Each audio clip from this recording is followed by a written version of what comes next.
साथियों, मैं एक बार फिर आप लोगों का स्वागत करता हूं अपने YouTube चैनल पर। चलते हैं, देखेंगे आज हम लोग साइंस के अंतर्गत जीव विज्ञान का एक महत्वपूर्ण चैप्टर जो चल रहा था उससे आगे की बात। साथियों, ध्यान रखना है कि जो भी चैप्टर चल रहा है 4 विषय एक एक करके मैं लेकर आपके सामने ला रहा हूं ताकि आपका पढ़ाई निरंतर चलता रहे और आप इस लॉकडाउन में अपने पढ़ाई को किसी भी रूप में डिसकंटिन्यू ना करें, कंटिन्यूटी बनाए रखें। साथियों, ध्यान रखना है कि मेरे चैनल पर प्लेलिस्ट बना हुआ है। उस प्लेलिस्ट में सब्जेक्ट वाइज अलग से वीडियो को सिस्टमेटिकली अपलोड किया गया। आप एक एक करके सिस्टमेटिकली देखें और उसको फॉलो करें। जो भी चीज बताई जा रही एग्जाम के लिए बहुत इंपॉर्टेंट है और उसी को ध्यान में रख करके आपको कोई भी एग्जाम का प्रिपरेशन जनरल कंपटीशन होता है, बीपीएससी लेवल तक, यूपीएससी लेवल तक ऑब्जेक्टिव सवाल आप आसानी से हल कर सकते हैं। वीडियो को जरूर लाइक करें, सब्सक्राइब करें और ज्यादा से ज्यादा लोगों को शेयर करें ताकि ज्यादा से ज्यादा लोगों तक इसका लाभ पहुंच सके। तो चलते हैं, साइटोलॉजी की बात को हम आगे कंटिन्यू करने का काम करेंगे और उसी में कुछ जो ऑर्गन है जो बचा हुआ कोशिका के अंतर्गत उसकी संरचना और कार्यों को हम यहां पर विस्तार से अध्ययन करने का प्रयास करें। तो नेक्स्ट जो स्ट्रक्चर है वो बहुत इंपॉर्टेंट, बार बार पूछा जाता है सवाल एग्जाम में, नाम है सेंट्रोसोम। तो ध्यान रखना है ये सेंट्रोसोम को।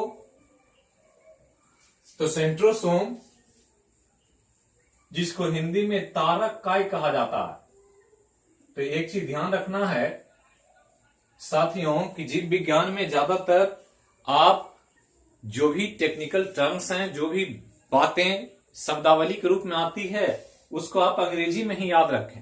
हिंदी को जानने का प्रयास न करें। हिंदी जानते हैं तो ठीक है, नहीं भी जानते तो कोई दिक्कत नहीं, क्योंकि ज्यादातर प्रश्न जो पूछे जाएंगे आपको एग्जाम में वो अंग्रेजी टर्मिनोलॉजी से ही पूछे जाएंगे। तो चलते हैं, सेंट्रोसोम को देखेंगे हम लोग। लाइसोसोम तक पिछले वीडियो में पढ़ चुके थे, अब सेंट्रोसोम को देखें। तो यहां पर ध्यान रखना है कि सेंट्रोसोम कोशिका के अंदर की एक संरचना है। तो कोशिका ऐसे हमने बनाया था, एनिमल सेल की बात करें तो एक कोशिका है, कोशिका के अंदर केंद्रक है और ये लिक्विड है जिसको हमने पढ़ा है साइटोप्लाज्म के रूप में। अब इसी केंद्रक के नजदीक एक छोटा सा संरचना है गोलाकार और ये ऐसे दिख रहा है यहां। तो दिखने में चूंकि माइक्रोस्कोप से जब लगाकर देखेंगे इलेक्ट्रॉन माइक्रोस्कोप से तो ये बिल्कुल चमकता हुआ गोलाकार संरचना है जिससे लगता है कि किरणें बाहर निकल रही है और इसीलिए नाम पड़ा है तारा का या सेंट्रोसोम। तो ध्यान रखना है कि ये केंद्रक के बगल में एक छोटी सी गोलाकार तारे जैसी संरचना है और इसी को हमने कहा कि यही सेंट्रोसोम है। तो ये ध्यान रखना है सेंट्रोसोम को। और सेंट्रोसोम में जो किरण निकल रहा है जैसे लगता है तारे जैसे आकाश में चमकते हैं और किरणें बाहर फैलती प्रतीत होती है, तो ऐसे ही किरणें निकलती दिखाई देती है। और इन किरणों को यहां पर एक नाम दिया गया है जिसे एस्ट्रल रेज कहते हैं। तो इस संरचना की बात, छोटी सी गोलाकार संरचना है और उससे निकलती किरणों को एस्ट्रल रेज कहते हैं। अब यहां पर जो आपको जानना है सबसे इंपॉर्टेंट कि ये जो छोटी सी गोलाकार संरचना है ये सिर्फ और सिर्फ एनिमल सेल में मिलेगा। ये ध्यान रखना है कि ये सिर्फ एनिमल सेल में पाया जाने वाला एक महत्वपूर्ण कोशिका का अंग है। तो पहला यही सबसे इंपॉर्टेंट पॉइंट है कि सेंट्रोसोम होता है किस कोशिका में, तो एनिमल। अब यहां पर ध्यान दें कि इसके कार्य की बात करें तो कार्य में ये लोकोमोटरी ऑर्गन का निर्माण करता है। लोकोमोटरी ऑर्गन का मतलब होता है प्रचलन अंग। तो ये ध्यान रखना है, प्रचलन अंग तो बहुत इंपॉर्टेंट है, बार बार पूछेगा एग्जाम में कि लोकोमोटरी ऑर्गन के निर्माण का कार्य कोशिकाओं में कौन करता है, तो सेंट्रोसोम करता है, एनिमल सेल। अब यहां ध्यान रखना है कि लोकोमोटरी ऑर्गन होता क्या है, प्रचलन। तो सिंपल आप कॉमन समझे प्रैक्टिकली कि लोकोमोशन मतलब होता है स्थान बदलना, एक जगह से दूसरे जगह चले जाना। और एक जगह से दूसरे जगह ले जाने में जो अंग मदद करे वो अंग लोकोमोटरी ऑर्गन है। जैसे मानव के लिए लोकोमोटरी ऑर्गन पांव है, लेग के बदौलत हम चल करके एक जगह से दूसरे जगह पहुंच जाते। तो जो चीज किसी पिंड को एक जगह से दूसरी जगह ले जाने में मदद करता है, उसको लोकोमोटरी ऑर्गन कहा जाता है। तो ये ध्यान रखना। और कोशिका में लोकोमोटरी ऑर्गन जो होता है वो दो तरह का होता है, एक है सीलिया और एक है फ्लैजेला। तो ये ध्यान रखना कि सीलिया और फ्लैजेला बहुत इंपॉर्टेंट एग्जाम में पूछता है। तो सीलिया और फ्लैजेला दोनों प्रचलन अंग है। ये जो हमने लिखा है ये यही दो तरह के होते हैं कोशिकाओं में। हम लोग आगे जब देखेंगे इसके बाद ही एक और ऑर्गन को देखना है तो देखेंगे उसमें प्रचलन अंग की संरचना के बाद। अब यहां पर ध्यान दें कि मान लीजिए कोशिका इसको मूव करना है, कोशिकाएं मोटाइल भी होती है, मूवमेंट भी करती। तो मूवमेंट जब होगा तो इसके बाहर इसको मूव करने के लिए रोए जैसी संरचना हो। तो ये जो रोए जैसी संरचना बनती है इसी को सीलिया कहा जाता है। ये सीलिया है। लेकिन कभी कभी कोशिका में ऐसे लंबा सा एक धागे जैसा संरचना बाहर आता है और जो लंबा जैसा संरचना है यही फ्लैजेला है। तो ये ध्यान रखना है कि या तो सीलिया की बात करें या फ्लैजेला की बात करें। और ये दोनों प्रचलन अंग है जो कोशिका को शरीर में एक जगह से दूसरी जगह जाने में मदद करता है। और ये दोनों अंग का निर्माण की जिम्मेवारी सेंट्रोसोम पर। तो ध्यान रखना। इसके अलावा एक और बहुत इंपॉर्टेंट काम, ये सेंट्रोसोम जो है वो सेल डिवीजन के समय कोशिका जब विभाजन करने लगती तो सेल डिवीजन जब होता है तो उस समय एक स्ट्रक्चर होता है जिसको स्पिंडल कहते। और स्पिंडल के निर्माण का कार्य भी सेंट्रोसोम ही करता है। तो ये 4-5 पॉइंट याद रखना है। एनिमल सेल में है, मुख्य रूप से ये कोशिका के केंद्रक के बगल में मौजूद एक छोटे तारे जैसी संरचना है जिससे निकलने वाली किरणों को स्टरवेज कहते हैं। इसका मेन काम लोकोमोटरी ऑर्गन का विकास करना, जिसमें सीलिया और फ्लैजेला इंपॉर्टेंट प्रचलन अंग है कोशिकाओं के लिए। इसके अलावा ये सेल डिवीजन के समय स्पिंडल का निर्माण भी करता है। तो ये ध्यान रखना है कि स्पिंडल के निर्माण की जिम्मेवारी भी है इसकी। ये सेंट्रोसोम की बात। अब सेंट्रोसोम के बाद आगे चलें, एक स्ट्रक्चर है जिसका नाम है गोल्जी बॉडी। तो ये ध्यान रखना है सेंट्रोसोम के बाद एक बहुत इंपॉर्टेंट स्ट्रक्चर है गोल्जी बॉडी। तो गोल्जी बॉडी क्या है, क्या इसकी बनावट है और कैसे ये काम करता है सेल के रूप में। तो सबसे पहले तो इस गोल्जी बॉडी के खोजकर्ता का नाम याद रखना है। और खोजकर्ता बहुत इंपॉर्टेंट है। तो जब खोजकर्ता पूछे तो यहां पर वैज्ञानिक का नाम ही जुड़ा हुआ है, नाम है कैमिलो गोल्जी। तो कैमिलो गोल्जी ने ही इसको पहली बार देखा कोशिका में, इसलिए नाम पड़ गया इनके नाम पर कैमिलो गोल्जी। सेंट्रोसोम के खोजकर्ता का नाम पूछे तो ध्यान रखना है कि सेंट्रोसोम के खोजकर्ता का नाम बोबेरी है। तो बोबेरी यहां पर खोजकर्ता जो भी है आपको याद रखना है। तो सेंट्रोसोम का खोजकर्ता जो है वो बोबेरी है। और हर जिसके इन्वेंटर या खोजकर्ता का नाम आपसे पूछे तो उसको ध्यान रखें। अब कैमिलो गोल्जी ने गोल्जी बॉडी को जो खोजा, ये कोशिका में 3 संरचनाओं का मिला हुआ एक सम्मिलित संरचना। जैसे जब इसको कोशिका में देखेंगे तो इस प्रकार से ये 3 के समूह में दिखाई देगा और 3 इंस्ट्रूमेंट के तौर पर ये काम करता है। और इंस्ट्रूमेंट के तौर पर काम करता है इसलिए इसको कभी कभी गोल्जी एपरेटस भी लिखा जाता, जिसमें 3 महत्वपूर्ण संरचना है। ये जो है इसका नाम है सिस्टर्नी। तो ये ध्यान रखना, ये जो है ये वेसिकिल है और ये जो है ये वैक्यूल है। तो 3 इंपॉर्टेंट संरचनाओं के मिलने से गोल्जी बॉडी बना होता है। और इसलिए ये तीनों जब मिलकर काम करता है तो इसके द्वारा जो कार्य होता है वो एक इंस्ट्रूमेंट का, एपरेटस का काम करता है, उपकरण का, इसलिए इसको गोल्जी एपरेटस भी कहते हैं। तो पहला तो ध्यान रखना है खोजकर्ता का नाम और ये 3 इंपॉर्टेंट नाम जो इसके संरचना से जुड़ा हुआ है। कभी कभी पूछेगा कि सिस्टर्नी नामक संरचना होता है कोशिका के किस अंग में, तो गोल्जी बॉडी। अब यहां ध्यान देंगे कि गोल्जी बॉडी जो ये 3 एपरेटस है इसके पास, इसके द्वारा 2 काम है। एक काम कि यह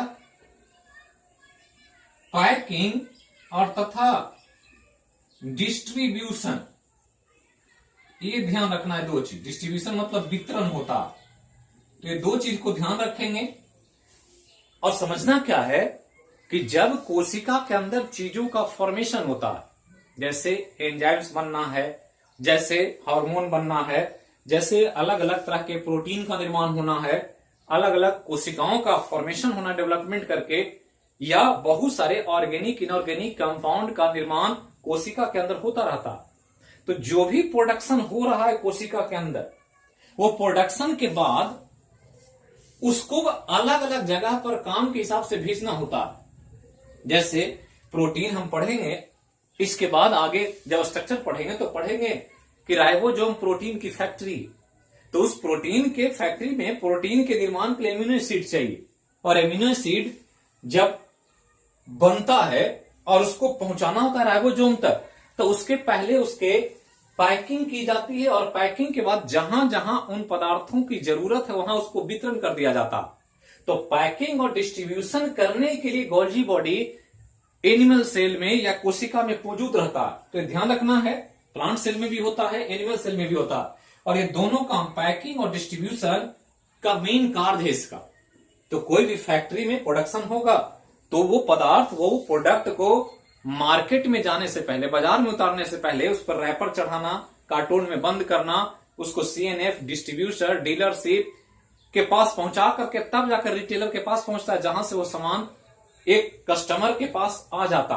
तो जस्ट लाइक वैसे ही है कि प्रोडक्शन जहां होगा वहां से जहां उसको काम करना उसका वहां तक ले जाने के लिए पहले पैकिंग होगा, पैकिंग के बाद उसको उस स्थान तक पहुंचाने का ये सारा रिस्पॉन्सिबिलिटी गोल्जी बॉडी उठाएगा।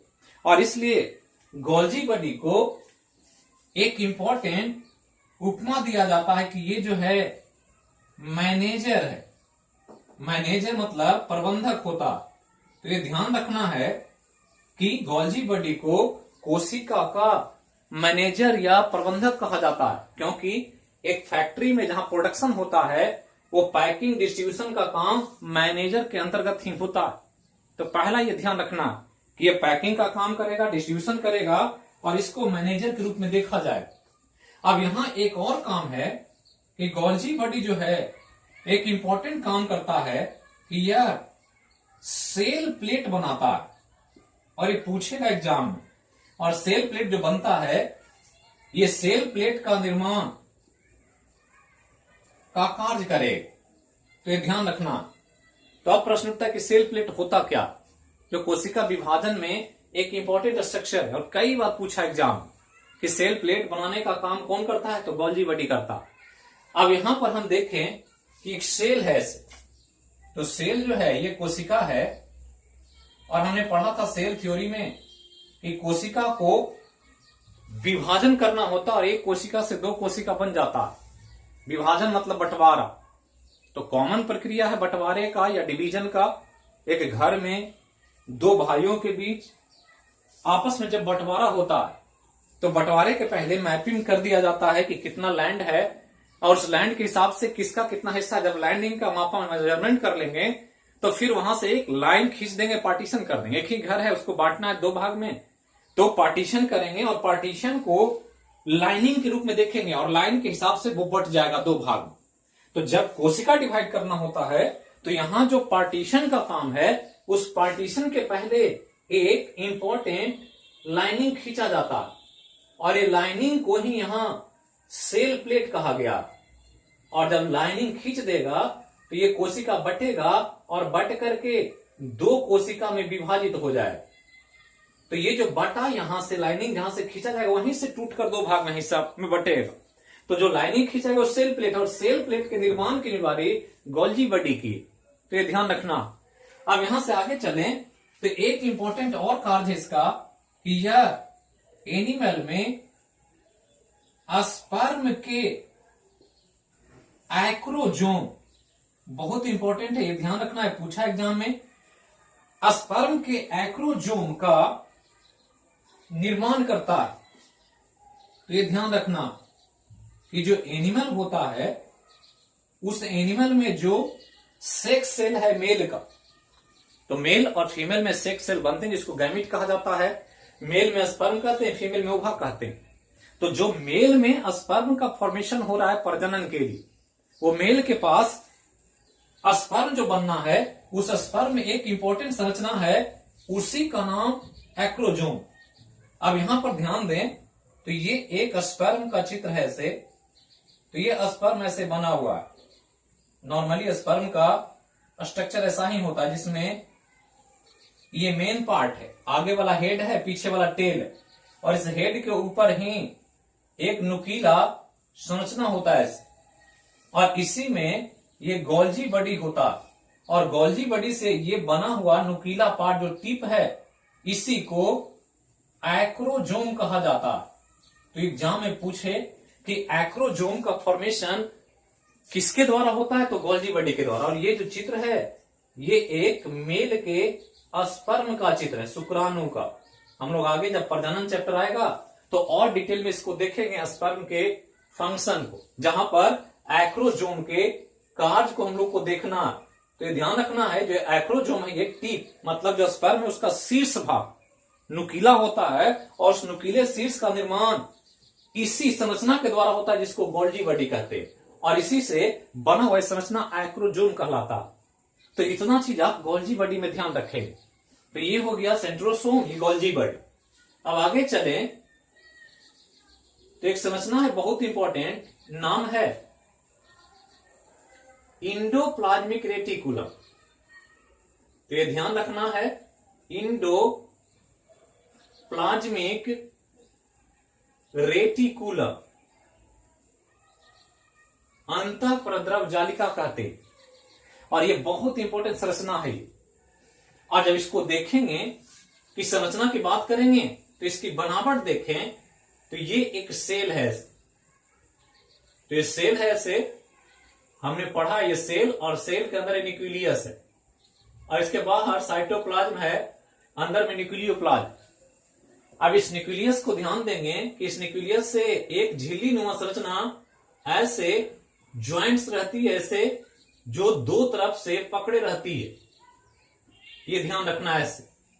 तो एक तरफ से ये केंद्रक को पकड़े हुए, एक तरफ से कोशिका के सेल मेम्ब्रेन को। तो ये जो है, ये सेल मेम्ब्रेन हमने पढ़ा था, बाहरी लेयर, और ये जो है न्यूक्लियर मेम्ब्रेन, केंद्रक झिल्ली। तो न्यूक्लियर मेम्ब्रेन और सेल मेम्ब्रेन से जुड़ा हुआ एक झिल्ली है, और इसी झिल्ली का नाम इंडोप्लाज्मिक रेटिकुलम है, जिसका खोज किया एक व्यक्ति ने। और खोजकर्ता का नाम याद रखेंगे, हमने कहा है खोजकर्ता अक्सर पूछ लेता है एग्जाम में, तो खोजकर्ता याद रखना है कि खोजकर्ता के रूप में के.आर. पोर्टर का नाम आता है यहां।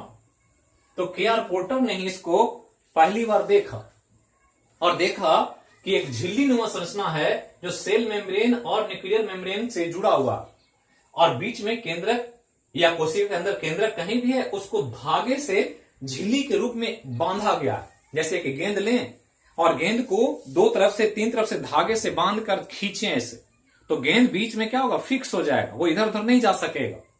और इस रूप में ये जो संरचना इंडोप्लाज्मिक रेटिकुलम, वो कोशिका को एक आधार प्रदान करता है, क्योंकि केंद्रक के एस्टेब्लिशमेंट में मेन भूमिका होती है, इधर उधर न मूव करे, स्थायित्व तो प्राप्त करे, स्टेबिलिटी मिले।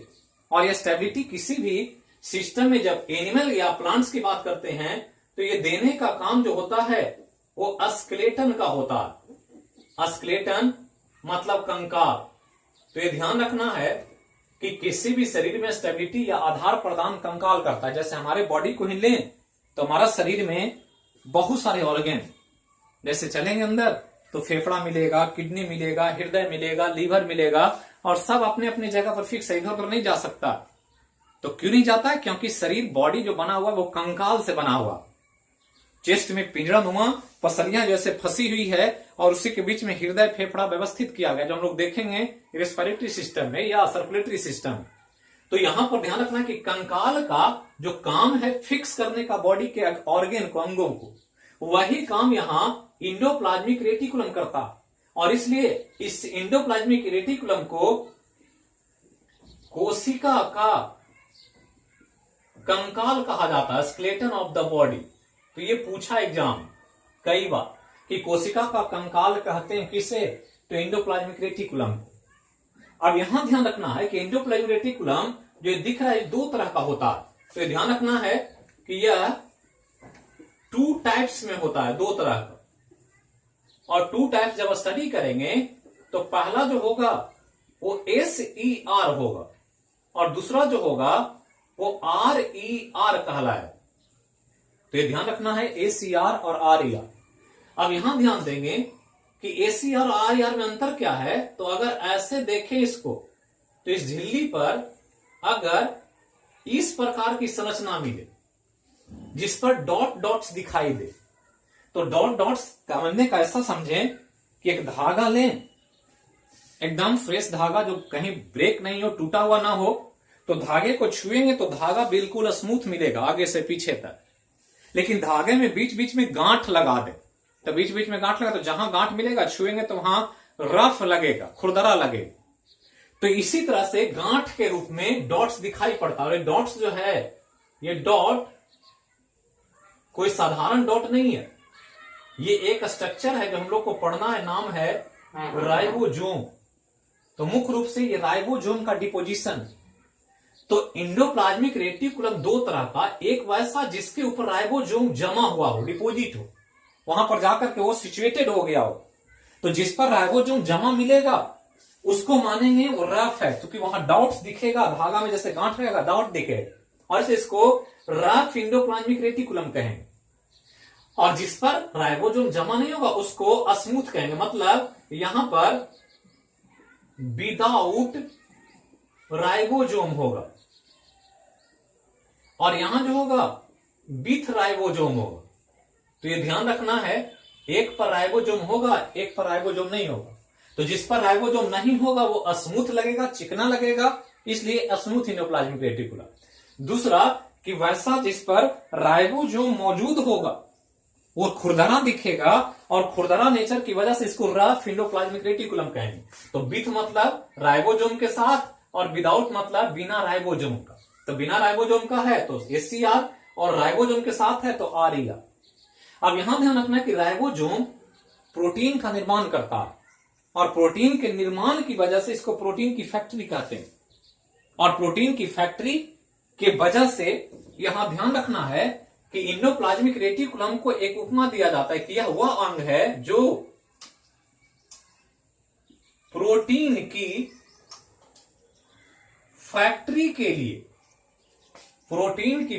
के लिए जगह उपलब्ध कराता है। तो यह ध्यान रखना कि जगह स्पेस चाहिए, कोई भी आप फैक्ट्री लगाएंगे तो लैंड चाहिए। सबसे पहले प्राइमरी नीड्स होता है भूमि, उसके बाद पूंजी लगती है, उसमें मशीनरी लगते हैं, तो वो फैक्ट्री रनिंग पोजीशन में आ जाता है। तो सबसे पहले जो लैंड चाहिए, उस लैंड के लिए एक स्पेस दे रहा है इंडोप्लाज्मिक रेटिकुलम। तो एग्जाम में कॉन्सेप्चुअली कभी कभी पूछता कि प्रोटीन की फैक्ट्री के लिए जगह उपलब्ध कराने की जिम्मेवारी या कार्य कौन करेगा, तो इंडोप्लाज्मिक रेटिकुलम करेगा, और उसमें RER वाला करेगा। ये ACR पर राइबोसोम है नहीं, तो जो है वो RER पर। और ये ध्यान रखना है कि राइबोसोम क्या है, तो ध्यान देंगे राइबोसोम को यहां पर। तो राइबोसोम भी एक स्ट्रक्चर है, ध्यान रखना है, चूंकि आया है तो यहीं पर इसको डिस्कस कर लेते हैं। तो राइबोसोम ध्यान रखना है कि सेल में एक दानेदार संरचना है, ग्रैनुलर स्ट्रक्चर है, दाना दाना दिखता और कई जगह पर मिलता, और जहां जहां मिलता उसको ध्यान रखना। जैसे सबसे पहले तो साइटोप्लाज्म में मिले, मतलब जो द्रव है उसमें तैरता हुआ दिखेगा। दूसरा माइटोकॉन्ड्रिया में मिलेगा, ध्यान रखना है माइटोकॉन्ड्रिया में मिलता है। इसके अलावा क्लोरोप्लास्ट में मिलता है, हरित लवक में। इसके अलावा इंडोप्लाज्मिक रेटिकुलम पर मिलता है। तो ये ध्यान रखना है कि इन सब जगहों पर यह पाया जाता है। एग्जाम में अक्सर ऐसे सवाल ज्यादा पूछे जा रहे हैं आजकल। तो ध्यान रखना है कि राइबोसोम है एक अलग स्ट्रक्चर है ये, और यह स्ट्रक्चर दानेदार संरचना है जो कई जगह, कहीं लिक्विड पर मिलेगा, कहीं इंडोप्लाज्मिक रेटिकुलम पर मिलेगा, साइटोप्लाज्म में, माइटोकॉन्ड्रिया में, क्लोरोप्लास्ट में, इन सभी जगहों पर यह पाया जाता है। और ये दानेदार है, इसका कोई बेसिक संरचना नहीं है। जैसे पानी लें नदी का और उसमें बालू के कण जैसे तैरते दिखते हैं, वैसे ही ये कहीं कहीं पर कोशिका के अंदर तैरता हुआ दिखाई पड़ता। अब यहां पर इसका काम जो है, इसका काम है प्रोटीन का निर्माण करना। तो प्रोटीन का निर्माण करना राइबोसोम का मेन फंक्शन है। निर्माण करेगा कैसे? तो निर्माण जो करना है वो अमीनो एसिड को अरेंज करके करना। हम लोग पढ़ेंगे जब प्रोटीन एक चैप्टर में डाइजेशन में, तो पता चलेगा कि प्रोटीन के निर्माण के लिए 20 तरह के एमिनो एसिड चाहिए, और 20 एमिनो एसिड से बॉडी के लिए जितने प्रोटीन की जरूरत होती है सब का फॉर्मेशन हो जाता। तो उस एमिनो एसिड को अरेंज करने की जिम्मेदारी राइबोसोम की है। तो राइबोसोम उसको व्यवस्थित कर देता, जैसा प्रोटीन चाहिए उस रूप में उसको डिजाइन करता है, प्रोसेस करता है और एक नया प्रोटीन बना देता है इसको यूज करके एमिनो एसिड। और इसलिए इसको नॉर्मली राइबोसोम को प्रोटीन की फैक्ट्री कहा जाता है। तो ये ध्यान रखना है, कई बार पूछा एग्जाम कि प्रोटीन का कारखाना कहा जाता है किसको? तो राइबोसोम। अब यहां ध्यान रखना कि राइबोसोम भी 2 प्रकार का होता है, 2 टाइप्स। तो 2 तरह का मिलेगा, और ये जो मिलेगा उसको ध्यान देना है कि एक जो मिलेगा उसको 70S कहा जाता है और दूसरा जो होता है इसको 80S कहते। तो 2 तरह का राइबोसोम, यहां पर ज्यादा कंफ्यूज नहीं करना है। एस का मतलब स्वेडबर्ग यूनिट होता है, स्वेडबर्ग इकाई। तो स्वेडबर्ग ने राइबोसोम को मेजर करने का एक तरीका दिया, और मेजरमेंट के हिसाब से पता लगता है कि किस सेल में कैसा है। तो अलग अलग कोशिकाओं में राइबोसोम अलग अलग तरह का होगा, कुछ में 70S होगा, कुछ में 80S होगा। वजन समझ लें, जैसे मास को, द्रव्यमान को केजी में मापते हैं, तो किसी का केजी में 10 केजी वजन हो सकता है, किसी का 20 केजी हो सकता है। लेकिन यहां 2 ही तरह का मेजरमेंट है। कुछ राइबोसोम 70 तरह का है, कुछ 80 तरह का है। एस जो है स्वेडबर्ग यूनिट है। लेकिन ये ध्यान रखना कि 70S जो होता है यह प्रो कैरियोटिक सेल में होता। तो ये बहुत इंपॉर्टेंट। और प्रोकैरियोटिक सेल का मतलब वैसा सेल जिसमें केंद्रक नहीं होता है, न्यूक्लियस। तो ध्यान रखना है, विदाउट न्यूक्लियस, बिना केंद्रक वाला। तो बिना केंद्रक वाला जितना कोशिका मतलब प्राचीन कोशिका, जैसे बैक्टीरिया एक प्रोकैरियोटिक सेल है। और हमने पढ़ाया है, आप लोगों को बताया वीडियो के माध्यम से कि पृथ्वी पर सबसे पहले बैक्टीरिया ही बना था, तो उसके पास केंद्रक नहीं है और इसलिए उसको प्रोकैरियोट मानते हैं। तो विदाउट न्यूक्लियस जिसमें केंद्रक ना हो वो प्रोकैरियोट। और ऐसे कोशिकाओं में 70S मिले, जबकि 80S जो होता है वो यूकैरियोटिक सेल में होता।